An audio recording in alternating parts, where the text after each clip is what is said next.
let's talk about this crazy market that we're seeing right now. Bitcoin has crashed below $10,000. Everybody's talking about it. Should you buy? Should you hold? Should you sell? And is it, a falling knife? Some people are talking about the idea of it being a scam, and everybody's realizing that now, and everybody's realizing that it has no intrinsic value. The bubble is popping. So let me go ahead and contribute my thoughts to all of this. First of all, it could be a falling knife. We don't know with something like Bitcoin. It's so volatile and has so little fundamental value compared to its price that it's always going to be difficult to identify where bottoms are. And the reason that I say that this is important to acknowledge is because the strategy I like to employ is I buy it on the way down. Now, they say you should never purchase a falling knife, and I agree with that, but the best thing I think you can do is, because you can't predict the bottom, and because we've seen Bitcoin bounce back from things like this exceptionally quickly. If we go back to this particular crash, this was on December 22nd. We came down to 10,400 or so. And then we came back up. Wait for it. 60% in 36 hours. 60%. That is a lot. We went from 10,400 all the way up to 16,400. And we saw a similar situation for a moment here where we came down to 9,900 and then bounced back up to 12,200 in the course of 2 hours. So let me pull this back to the 1 hour candles, or excuse me, it was a little longer than that. It looks like it was like 3 hours or so, but it happened very quickly. All right, so if there's one thing I've learned about Bitcoin here is that it doesn't take much for it to come back up. So I'm not going to try to predict the absolute bottom and put all of my capital there and hope that it comes down to that level and then bounces right back up. Because there could be two situations that happen. One is it never reaches that level, and then I never get to participate in this fall. And number two is it reaches that level and then goes down another 10, 20%, and I'm in a world of pain because even though I lowered my cost average, it's even lower now. So here's what I did for this particular fall. First of all, I already bought Bitcoin back here during this December fall at 11,600. So I didn't have to buy any more in the 11,000s. And frankly, I didn't want to buy any more in the 10,000s either. So I didn't buy anything yesterday. But I did put an order in undercut 10,000. Now I know that sounds weird. Undercut just means that it's close to 10,000 but slightly under it.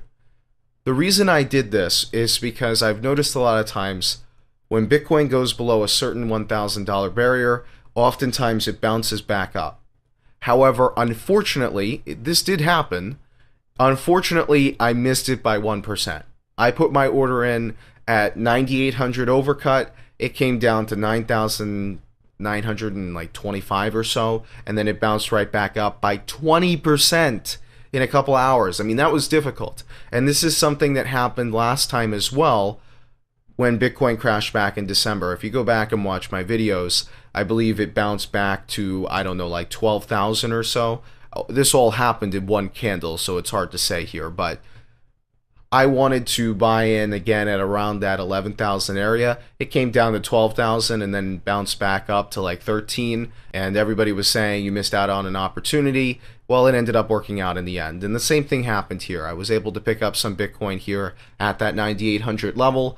Of course, now I'm down on it, but I'm actually quite happy that I kept it in because it's always going to be tempting to chase the price up when we see it recover like this, right? When we see it recover 20%, it's very difficult in just such a short period of time. It's difficult to not put an order in to chase price. So one of the important lessons from all of this is stick to your limit orders. Don't try to move them because over and over and over again, I have found that when Bitcoin wants to fall, you sometimes are going to get the opportunity to buy it for fairly cheap because it has very extreme movements. Now, the next price at which I'm looking to purchase Bitcoin is 8,300. That's really where I'm looking to buy next, and I'm kind of doing that as a pretty high overcut of 8,000. 8,000 is a level that a lot of people are looking at because they've been looking at it for a long time. And you might be wondering, why are they looking at this $8,000 price level? And I wish I should have set this up beforehand. But There's a couple of reasons. Number one, Bitcoin's price has consolidated at that level in the past, meaning that it actually offers sort of a flatline resistance or support at that level. And then the second thing, support, my bad. The second thing is that most people like to look at the 50-day, 100-day, and 200-day moving averages for Bitcoin. Well, 8,000 is sitting right at that 200-day moving average. So it doesn't matter what kind of technical analyst you are. All technical analysts are looking at that $8,000 level. It's also important in Fibonacci retracements as well. So every single technical analyst is looking at 8,000. And I've seen this over and over and over again. So while I'm not huge on technical analysis, it doesn't matter what metric you're using. A lot of people are looking at that $8,000 level. I think it's a phenomenal level to get in. So that is going to be where I scale in the majority of my position for my cash. I mean, I'm going to have very little cash in my portfolio after 8,000. So we see it dropping right now. If it comes below 8,000, I'm not going to have a lot more cash to buy it. At that point, I'm just going to ride onto it. I'm going to hold, and we're going to see what happens. If it goes below 8,000, then it's going to be difficult for me as well. But see, what I found here, okay, and I'm probably going to make a separate video about this just because I think it's a good video idea, but I'm going to impart this knowledge to you right now. If you are struggling right now mentally with what we're seeing right now, if you are struggling in terms of emotions and being able to control yourself in dealing with the market coming down like this, you have way too many losses, you've lost thousands of dollars in the course of a day, maybe even more for some of you, tens of thousands, hundreds of thousands.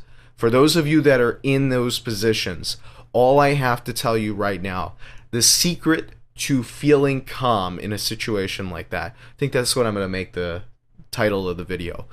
The secret to being calm is really to scale your positions appropriately. If you don't feel calm in this particular environment, if this is something that makes you feel queasy and uncomfortable, and not that you're ever going to be able to feel maybe as comfortable as I do. I mean, I get excited when stuff like this happens, but for the average person, what you need to do to prepare yourself for situations like this is scale your positions correctly.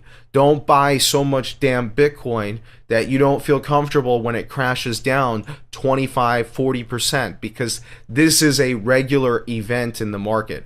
And if this is something that makes you feel exceptionally uncomfortable, it means that you scaled your positions incorrectly, or you measured your risk profile incorrectly.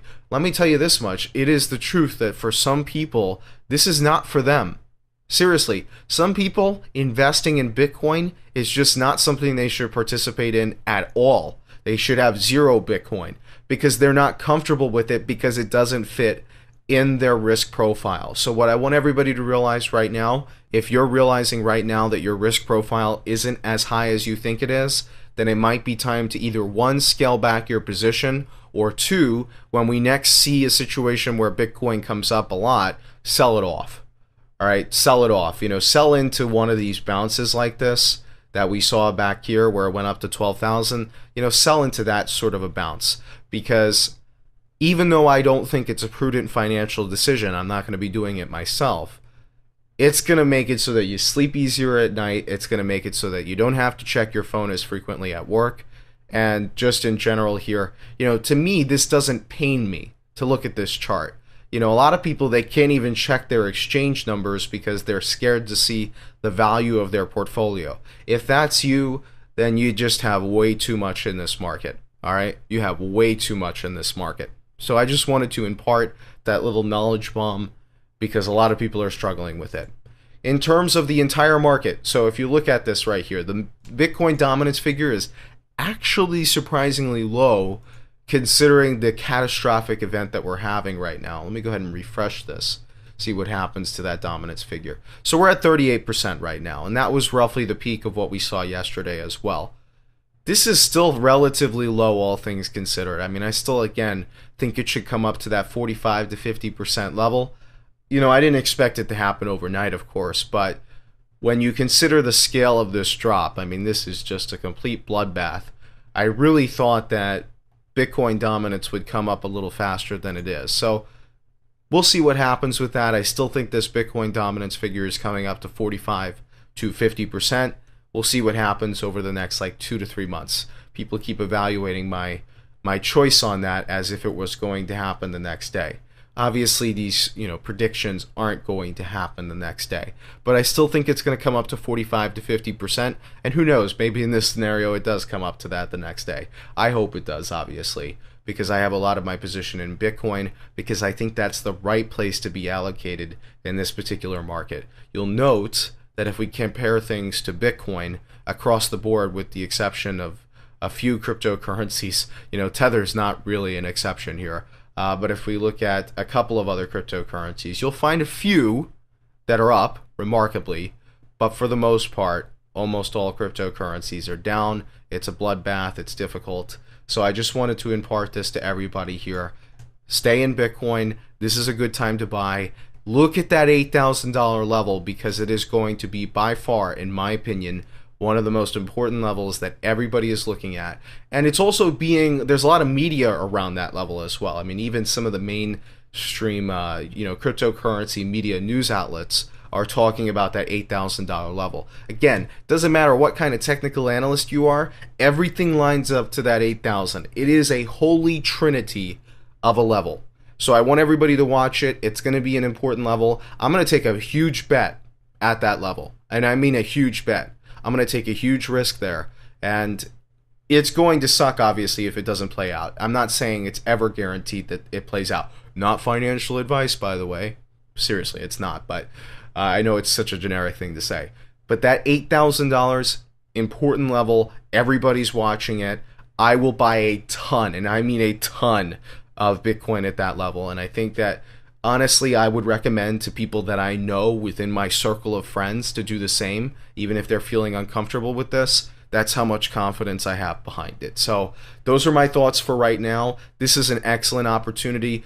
I already bought a small scale position now that we're in the 9,000s, but really what I'm looking at, the big kahuna, that's at 8,000. So that's what I'm watching for.